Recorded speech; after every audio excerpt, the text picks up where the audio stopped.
Video 3 for Google Classroom. We're going to talk about settings in this video, and I'm also going to talk a little bit about the calendar in Google Classroom.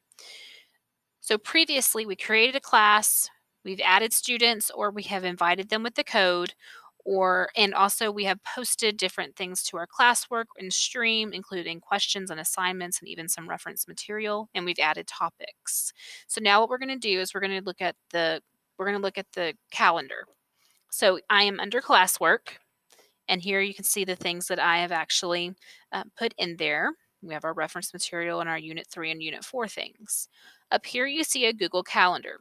If you click it and it loads and you say got it, what you will see is you will see all of your assignments and everything like that added onto this calendar.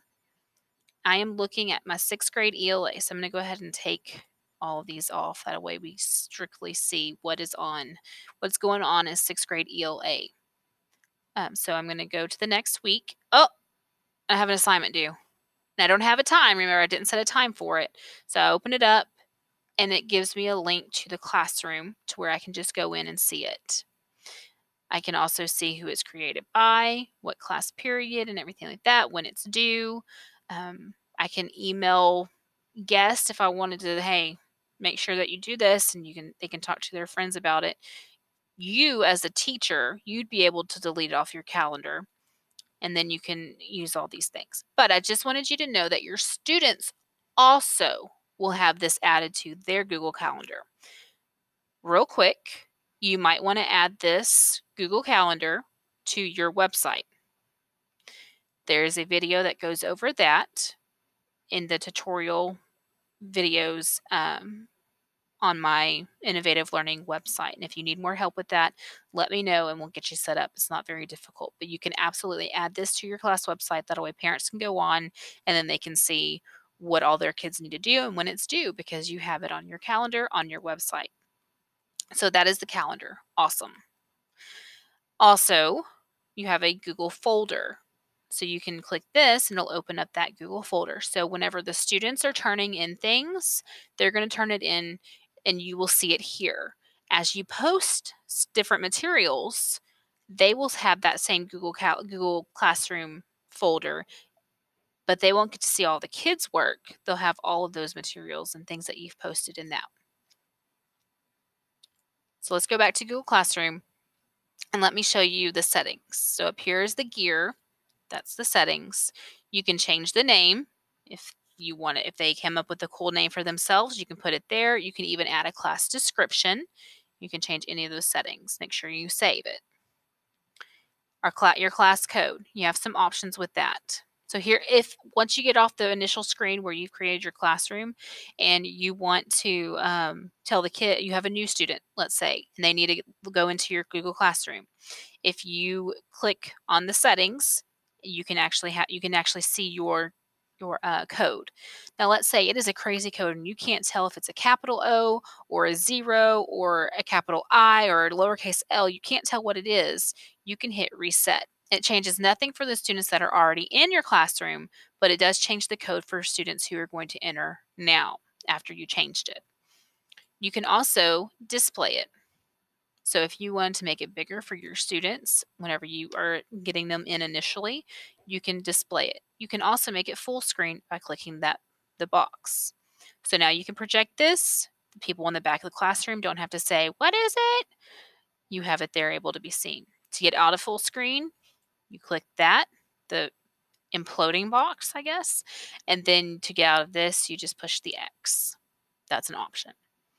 For the stream, you can change the rights of your students. So right now, the default is to let students post on the stream all by themselves. They can create new posts and even comment. Uh-oh. Not sure what's happening.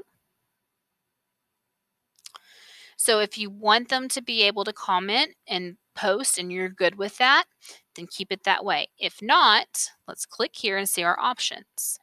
So students would only be able to comment if you select this. That means they can't make any new posts, but on any questions that you've posted, you can actually have the students comment.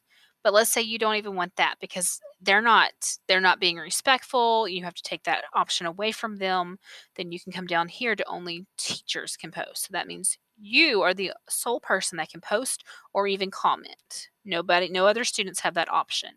And it says teachers because you can also add a co-teacher if needed. You can show deleted items or not, totally up to you, but only teachers can view those deleted items if you have this turned on.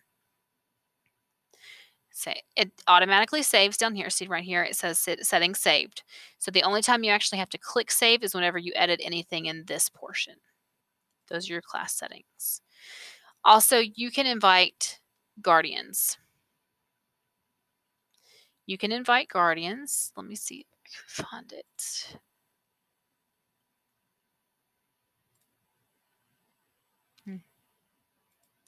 I'll make another video. There is an easy way, and it might be after you start it's after you start having students enroll. What will happen when you have students enroll, you'll see them here, and there will be a button that says invite guardians, and then you can send that guardian an email. You would have to have their email, and then they would have a special code because you don't want to assign assignments to them or questions to them because it's going to give you blank papers that they didn't do and assignments that are supposed to be turned in and not turned in because our parents don't have to do that. But what their view will just simply be, what is the assignment, what are all those reference materials and all those materials that you've given for that assignment, and it's only for their student. They won't be able to see anything else. So if you assign something to their student, they will be able to see it. If you did not assign it to their student, but to other students in the class, remember that whole one group you can assign this, one group you can assign that, or just to specific students. If they didn't have it assigned to their student, they won't be able to see it. So it's very specific to the students.